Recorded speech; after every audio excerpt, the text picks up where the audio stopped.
Okay, and let's get right back to it. Hour number 2 tonight. Latest from the California drought. Yeah, it's still there, and it's warming up, and it's going to be even worse this summer. That's the word. California's drought is making its dying inland sea even more toxic now. The Salton Sea. Many of you know about the Salton Sea. So the ramifications of the created drought are extraordinary, and they're not going to slow down. They're going to continue to compound and become worse and worse. But that's the plan. That is the plan. My personal feeling is the drought was started as maybe an unnecessary or accidental or unfortunate or undesired byproduct of stopping radiation from coming in here from Fukushima and the rainstorms, the weather systems in the wintertime, so they blocked them, rather than have the storm fronts come in and dump radiation all over the place. If you remember back, the first year or so, UC Berkeley was doing routine evaluations of water, of plant life, all kinds of things, and coming back with an upward graph every time, meaning the bioaccumulative aspects and factors involved with Fukushima radiation were playing out in the research being done. So we have enormous problems, that's all I can say. Now, it looks like this summer is going to be the long, hot summer, the long, hot, flaming summer in California. There's a lot going on. Deborah Tavares is back tonight because she's got so much information, and we had the time, so I thought I'd give her a chance to bring that forward. And are you there, Deborah? Yes, thank you very much for having me on, particularly on May Day, because for many, they're celebrating traditional springtime festivals. Right. I know that children are enjoying the May Day dance, and it's a lovely day also in which there's internationally honoring of workers. But May Day also has another meaning, and it's an emergency procedure. It's a word used internationally as a distress signal. Help. So this is May Day, and this is a distress notification. I'm going to be talking about the plan to burn up Northern California. And what do I mean by that? Well, Jeff, we have gotten a hold of information out of the Mendocino County Board of Supervisors. And I'm going to go over this because people will understand what is occurring here are likely similar tactics that are happening in other states as well. How did you get the data, Deborah? Well, I'm involved in a rural volunteer fire department advisory meeting right now here in Northern California, in that the fire departments are going to be squeezed out and consolidated in the rural areas, which here, of course, and everywhere else, because of the weaponized policies of climate change, are reducing emergency services in areas that are considered sprawl. And country and rural areas are considered sprawl. So with that in mind... why are they being reduced? It doesn't mean there's not a demand or a desire for them, does it? Of course not. They're being reduced for a myriad of reasons. And it's really quite sinister, because what we're seeing is collectively the fire departments across the state having all of the same problems. Now, this was all planned. Generally, the fire chief's concerns, and we're talking about many fire zones, lack of funds, increasing laws and regulations that are being imposed upon them, diminishing younger firefighters. In other words, they're not getting the younger volunteer forces that they had been in the past, and costs for emergency calls are not being covered, as well as emergency aid outside taxing districts. And so they have these task force workshops that are being held across the country now for fire departments, with the illusion that they're going to help them be more efficient, run more effectively, and look at their equipment. Now, what is really behind the scenes here are several things. First of all, here in Sonoma County, our fire departments are largely funded and only funded by property taxes, and of course pancake breakfast. we heard in these meetings, Jeff. These are county property taxes. Yeah, well, these are property taxes in general that go, a certain amount go to the fire department. Right. But they are also funding themselves to fill fuel to operate their equipment by having pancake breakfast and so forth. And they make some decent money on pancake breakfast, but it's pretty ironic that emergency services should have to have all of these kinds of pancake breakfast and this kind of thing in order to fill their engines with gas. Having said that, another... Well, we have to spend our money on more worthy things like free top-flight medical care for illegal aliens and housing and education and things like that. Those are far more important uses of our money. Well, another aspect that the fire departments are all facing is that the emergency aid outside of the taxing districts. What that means here in Sonoma County, where we are touting ourselves as a go-to destination for people all over the world because of the wine country and being nearby San Francisco. So with all the visitors that are coming and visiting the Rothschild predominantly owned area that we are in, Sonoma County, there are many accidents, and they have to be addressed. Well, what has been occurring is that the county and cities have been taking over large swaths of private property, putting them into open space and preserves, and also into parks where they fall out of the property tax base. So the fire departments are having to serve different types of calls in areas where there is no tax being collected. So the funds have diminished greatly. The fire departments are working on a shoestring, doing an amazing job with what they're doing.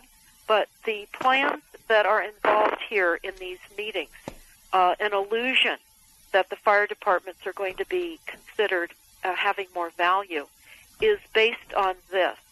And this was said at one of the fire meetings, and I would certainly, suggest everyone understand this. Who said it? I looked it up on the internet. Uh-huh. One of the main fire chiefs that was put in position and has only been in the county for a year, that has rotated to other counties here in Northern California, said that I asked, what is the end goal of a year and a half worth of monthly meetings? When we know that it's all the Delphi technique, we know that the agenda has already been cast. What they're going to do with the fire departments has already been laid out, and this is what we were told. We needed to look up incremental regional consolidation. Incremental regional consolidation. Did he look at you like you were crazy when you said that to him? He said or that. Or did he get it? Oh, he was already in the loop. Good. He's in there to cleverly deceive the fire chiefs in the area. Gotcha. Because what they know is that in order to maintain services in the rural areas, again, unsustainable areas that are considered sprawl, is a massive increase in property taxes for those that are still paying property taxes. So that is where we heard about what I'm going to tell the listeners right now, Jeff. Again, I prefaced it as the plan to burn up Northern California. Sure. And that's exactly what it is. And everybody needs to pay close attention, and you need to research this in your area as well. Because we have documentation. We have documentation of the perpetrators as well, and that the Board of Supervisors in this area rejected the resolution that was proposed because of big bucks that were behind this plot. So I'm going to fill in what I just said so that everyone understands. This is in Mendocino County, Humboldt County, and the northern part of Sonoma County here in Northern California. After request from concerned citizens and fire agencies, fire danger presented by the dead standing timber in forest lands and the request of commercial timber companies to voluntarily cease the practice of leaving dead trees standing. So what has been happening? There has been a private timber company that is the Fisher family out of San Francisco, the Gap family. They have had control of 438,000 acres of forestry. Their company is called Mendocino and Humboldt Redwood Companies. What they have been doing is slashing and gashing the trunks on the tan oak trees and other brush and squirting herbicides into these gashes. Oh, wait a sec. Hold on. Now, who's doing this? This is disgusting. Who's doing it's this? Unregulated, and it is a timber company that has the illusion. They tell everybody environmentally, leaving the dead standing trees is better for the forest. So I'm going to just continue with this because it's hard to believe the sense that this is unregulated. Mm-hmm. So what has again been happening is the fire departments have been opposing the squirting and gashing of poison to kill the trees and then leaving the trees to die. And also the toxic herbicides degrade into the soil. And of course, these plans don't make any sense at all. So when you see something like this on the county Board of Supervisors' agenda, we're generally compelled to look into it further. I would hope. We have. Yeah.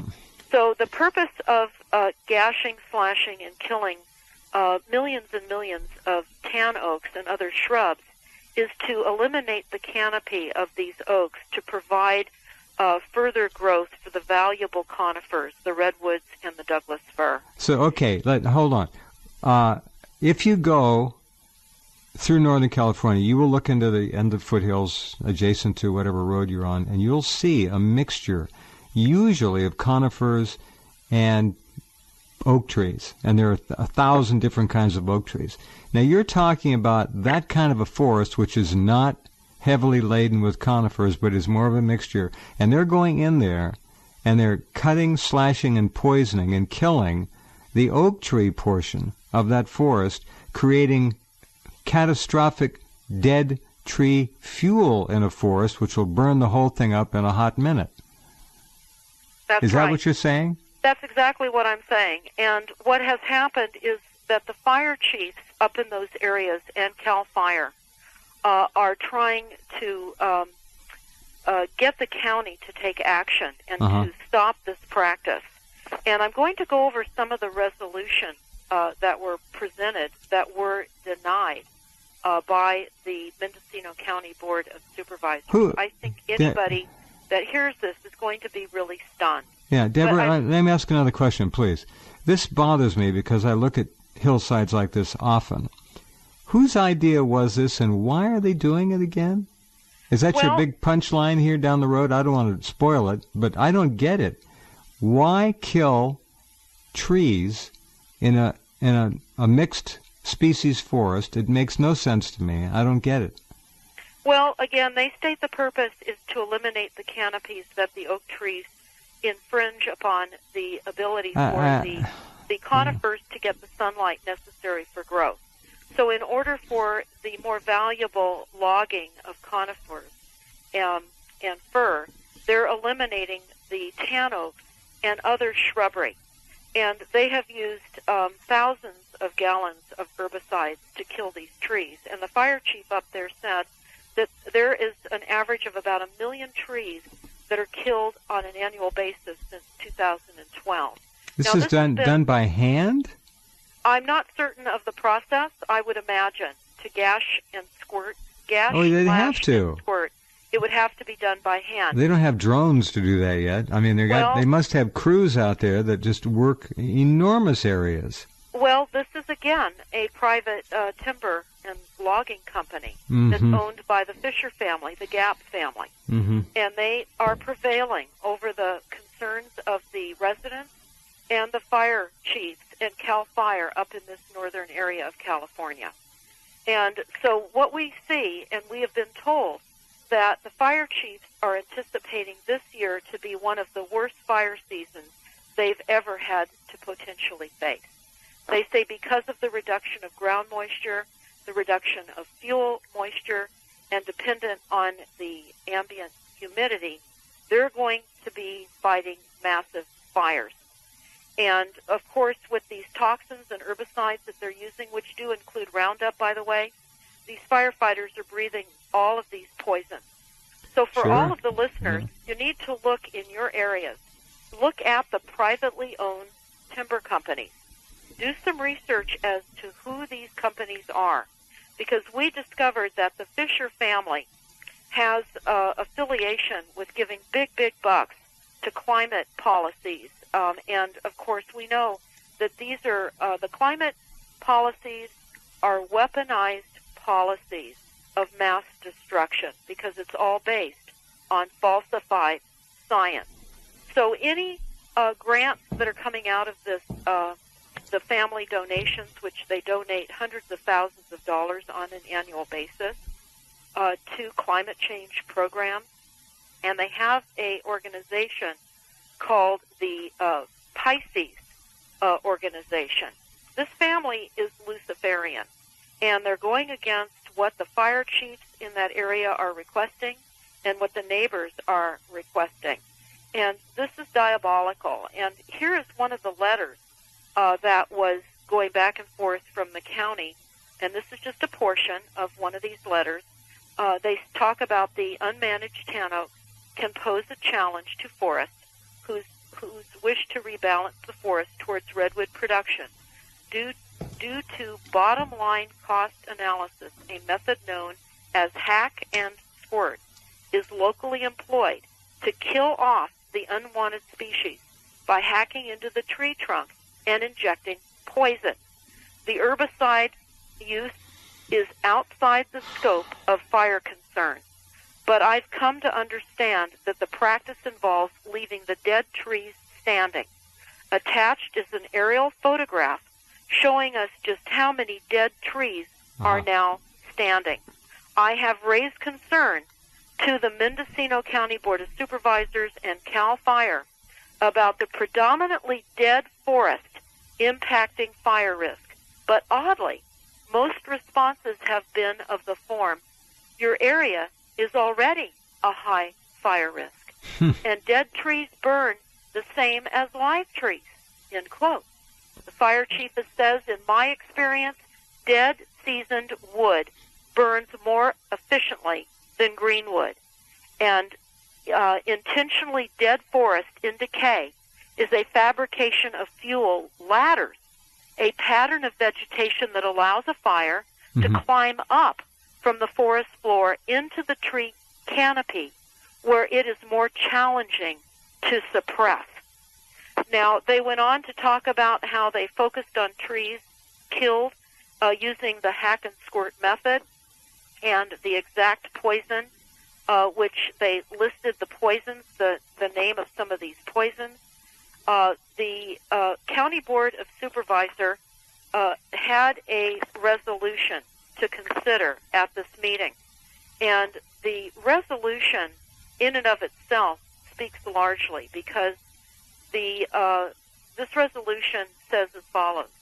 Whereas the 2005 CAL FIRE Community Wildfire Prevention Plan, the last such plan written, this was in 2005, designated much of the county as a risk for wildfires. And whereas Mendocino County has approximately 1 million acres of commercial forest land, and whereas such standing dead hardwoods present a fire danger, threatening the health and safety of the county residents, and whereas there is no current regulation of practices of leaving intentionally killed hardwoods standing, nor are there any requirements that such trees be downed and or removed to reduce fire danger. And whereas the forest management practice continues despite the protests of many residents who would be most immediately affected by any resulting wildfire. Whereas the Board of Supervisors is extremely concerned about the fire hazards presented by dead standing trees. Then they said, now therefore be it resolved that the County Board of Supervisors requests that the commercial timber companies on a voluntary basis immediately cease the practice of leaving intentionally killed trees standing on their property pending the completion of an independent fire danger analysis for a period not to exceed 6 months from this date. This resolution was not approved, Jeff. They Can't denied imagine it. why not. It's standing as it is, dead trees, and they're of course killing the trees every single day. And the fire department. It's hard to believe. I didn't know anything about this. Well, this is why it's important to bring this information to the forefront, because we have large conglomerates under the guise of environmentalism that is and are threatening the livability of people in the rural areas. This is definitely a way in which to reduce the population in the rural areas. Question. There's so much, they're making such an abundance of fuel for potential future fires that nobody will have a chance. This is an enormous issue. Those trees should be taken out of there. The hardwood should be used. I don't know if it can be now that it's poisoned and toxic, but there's a demand for oak. I don't get it. And if you do kill off the oaks, that doesn't necessarily guarantee that the conifers are going to be able to get up through them. Well, that's true, but I have something even more interesting on behalf of the owner of the logging company or the timber company when we get to the other side of this break. Very good. I think you'll be stunned at this. Well, I'm already sickened. Okay, back in just a minute. Hold on.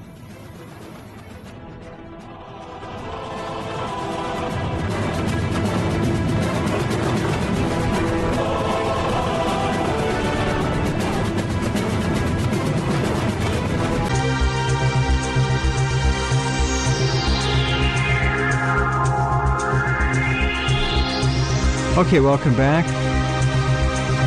Having a massive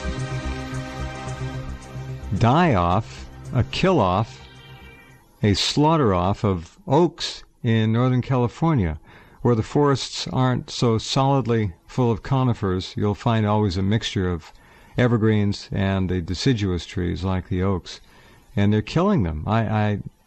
This is a huge story. I don't understand. And then they're leaving the dead trees there as fuel for fires, which is what they don't want to do. So it's exactly what they do want to do, Jeff. That is. Well, I understand. I got it. But, I mean, that's theoretically what you don't want to do, but that's what they're doing.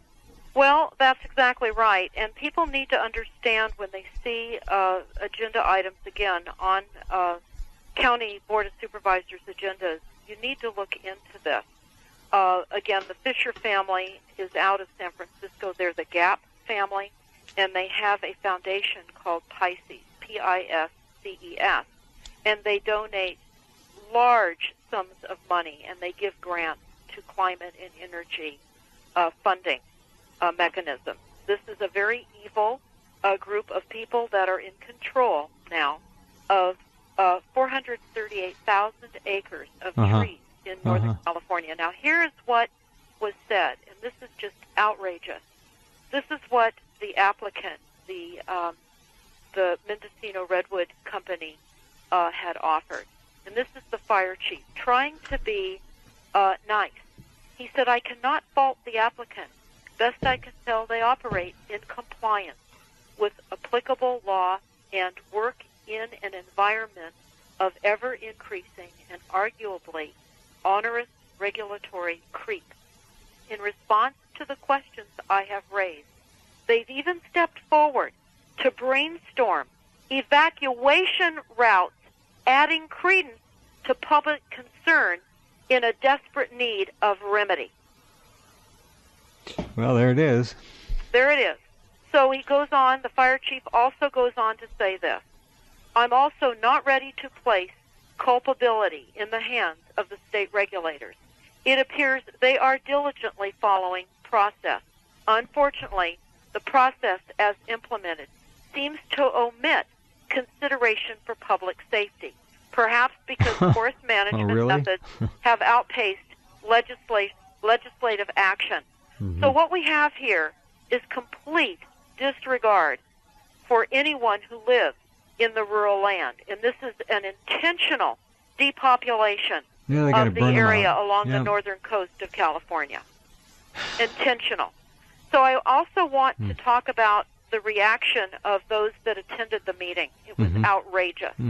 Because the meeting was scheduled at the county in Mendocino between 1:30 and 3. But here's a comment that one of the attendees wrote. The worst part of it all was making everyone wait for such a very long time before finally allowing the public to comment on the dead tree issue. The schedule for the whole event was 1:30 to 3, but public comment didn't end up beginning until after 4. Many people ended up leaving before they could speak or even hear what others had to say on the subject. Instead of making an attempt to adjust or accommodate the big turnout of motivated citizens, or even offer a simple acknowledgement of the inconvenience to all who came and patiently waited, the board supervisors acted as though they really didn't want to hear from the public, and they purposely stretched and delayed out as long as possible, hoping to wear the people down and out. It became obvious that the masses and their voices were not very welcome in the chamber. And the meeting did not end until 7 p.m. when they killed the resolution. So here you had a meeting anticipated to calendar between 1:30 and 3, not ending until 7 p.m. Now, this is what I talk about frequently. The county boards of supervisors, the cities are all incorporated.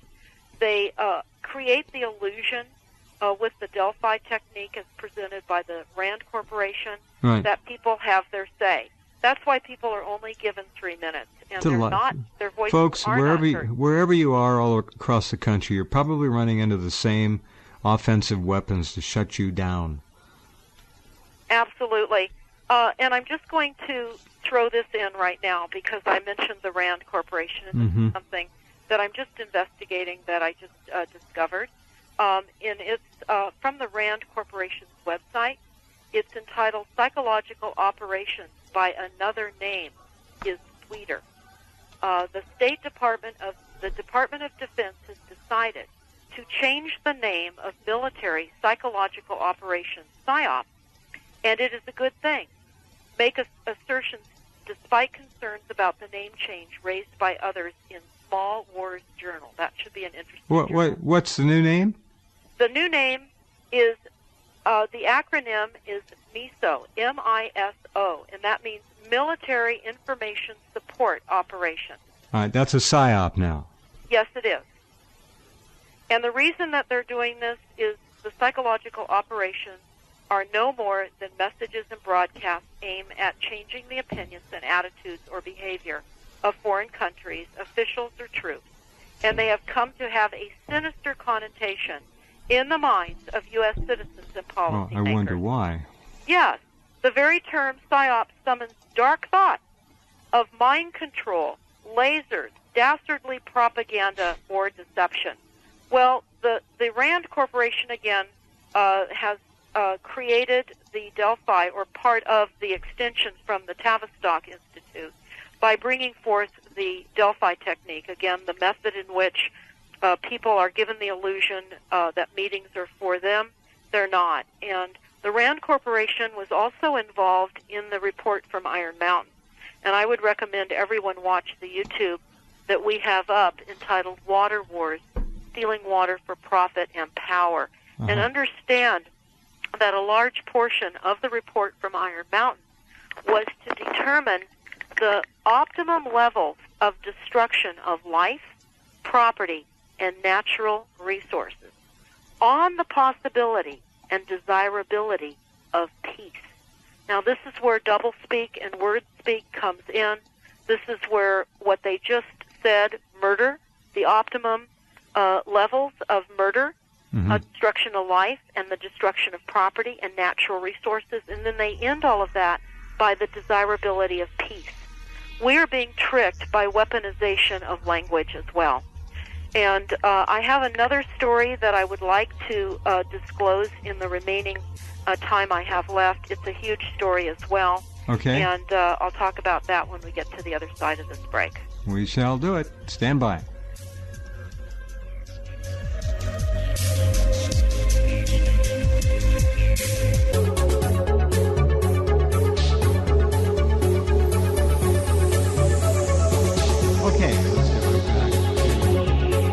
bad news. I keep hearing these things, and have for the last several years, with Agenda 21 coming and poking its head around the corner first, and all these things following, and they get crazier and crazier. Go ahead. Well, thank you, Jeff. Yes. Again, this is May Day, and this is a May Day alert to listen to the stories that are emerging that we're finding, and they're going to be emerging in your town and in your state and all over the world. We're in a warfare of attrition.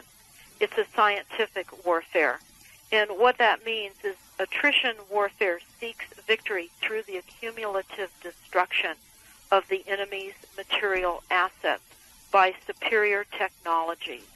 And it is the continuous, sustained attack and pressure.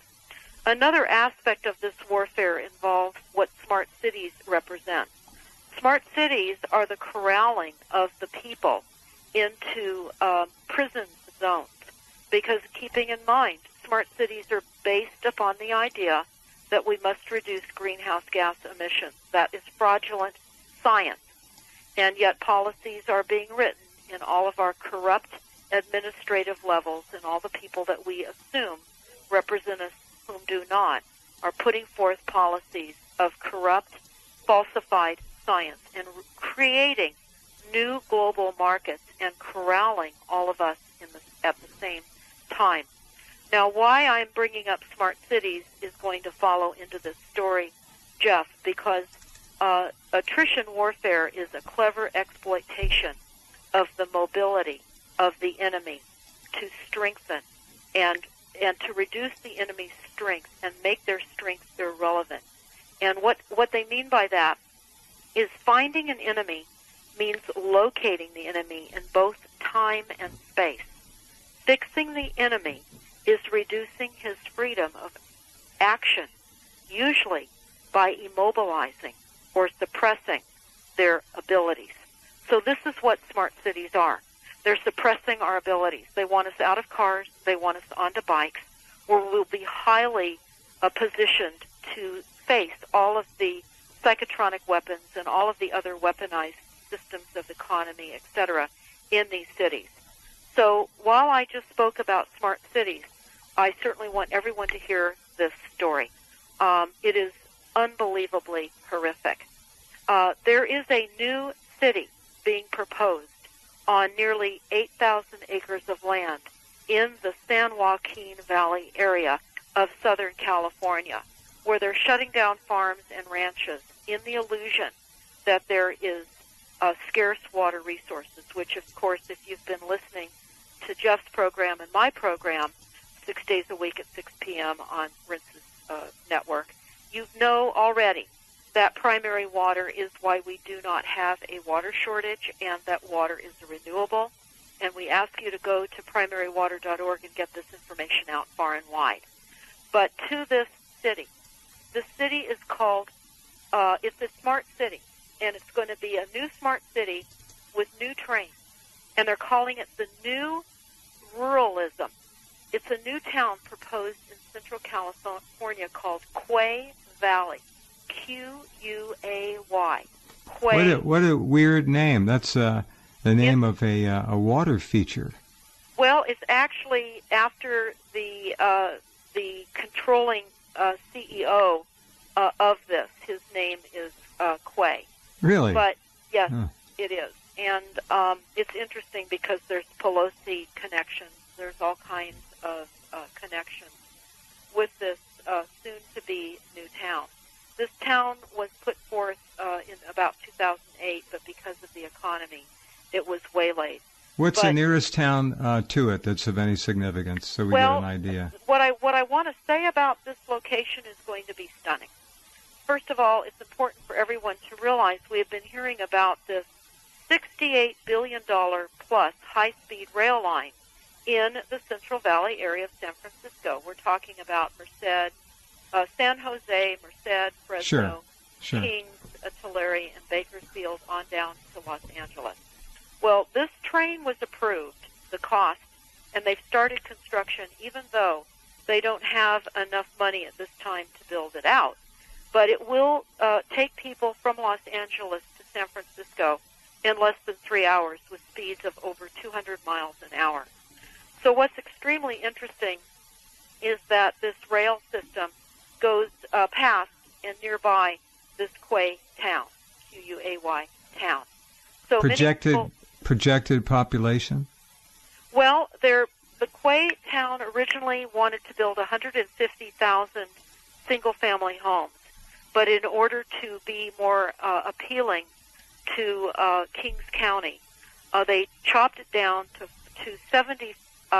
25,000 homes with 75,000 people. Now, I'm not clear as to what they're planning to do, create modulars within these homes to house 3 people per home. That is unclear at this moment, but I found it very interesting. 25,000 homes with the forecast of 75,000 people. Keeping in mind, this train will now run through it. What is interesting is that the holdings company is called GROW, G-R-O-W, which means green, renewable, organic, and water. That is the holding company for this Quay Valley in the San Joaquin. By the way, just for fun, excuse me, Quay means, I wonder if there's any irony here, a landing place, especially one of solid masonry or concrete, constructed along the edge of a body of water, like a wharf. Well, I can only tell you that, again, the name in this instance, and there could be some irony, it could be a name that this all right. Anyway, it's a weird name. But having name. said that, here we are with the new train and a new town. And this new town, while it sounds wonderful, is very daunting and very frightening. And I'll go over a few aspects of what we can expect in this new town. First of all, they're rezoning current grazing land for housing and commercial development. And some of the land has been growing almonds and pistachios. Mm-hmm. So they're taking it out of farm production. And, of course, they claim that it's going to be a state-of-the-art sewer and water treatment system. And they will produce treated water to meet and exceed acceptable water quality standards. And they go on to say ongoing maintenance of these facilities will be provided through the Quay Valley Community Services District. In other words, they claim in this new city that not one drop of water will not be reclaimed water. It will all be reused water. What we have discovered in the documents in the YouTube that we put out, Water Wars, Stealing Water for Profit and Power, that the mega banksters will increase their revenue enormously by the billions and billions of dollars globally by water treatment plants and desalinization, which is unnecessary. They're only treating the secondary water cycle, the toxic water from the rain and snowmelt, when in fact we have primary water that comes up from the mantle of the earth and is created continuously.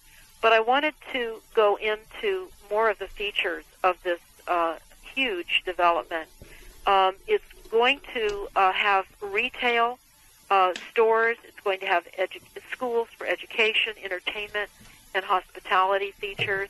Boy, I want to live there. Yes, and I know that you'll be the first one to purchase one of these relocation camp homes. The San Joaquin Valley, where it's 110 for about 2 months of the year, right? Well, that's correct, and plus all of the wind with blowing the dust. Many people are very sick there now because of the very toxic treatment with fertilizers in that area.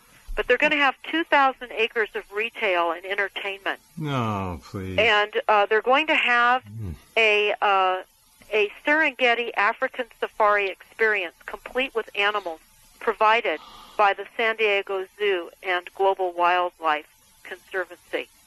They're also going to have a water. Listen to this. This is very remarkable. They're going to be building a 5-mile Hyperloop transportation system that will weave its way through the project. It'll be the first working Hyperloop in the world. The system is being built by Hyperloop, and it goes on to say that people will get into a large tube, a vacuum environment, that can transport passengers at hundreds of miles per hour. Now, they talk about how there will be an emphasis on reduced cars, that there will be an emphasis on walkability, and there will be the reused canals, the water will have boats so that people can also boat. They can get in little boats. And they're going to all be boating in their own sewage. Yes, and it's called the City of the Future. And they're driving it as being the 21st century go-to location. They said it will surpass any location in California. People will want to go and visit this. This is the new ruralism. It is encompassing sustainability, green building, green infrastructure principles, and it's a new master plan community that is embracing smart growth. Again, well, the only thing they don't have is gambling. Well, I'm certain that will be part of what they will likely have. Sooner or later, they'll figure a way. Well, all I can say is that they're also creating it to be future-proof, in that the infrastructure will provide a platform for future updates and help avoid obsolescence. And they're going to minimize the need for vehicle trips and miles traveled. They're going to have heavy, heavy fines on water users that exceed their water allotment. This is attrition warfare. This is an encampment for those that are going to move there. This is confining the enemy without cars, under the illusion that this is going to be fun and that this is going to be a world-class sustainable community. Again, over 75,000 permanent residents in 25,000 dwelling units. So, again, Quay, this is a new town, Quay, in the Central Valley, where the farmers and ranchers are losing their farms and ranches due to the illusion of scarce water resources. Jeff, I want to thank you for having me on the program. Oh, you're welcome. Everyone, you can go to my website, stopthecrime.net, where you will find hot radio show topics at the top of the site. I urge all of you to take a look at the articles that I've discussed on the program this evening.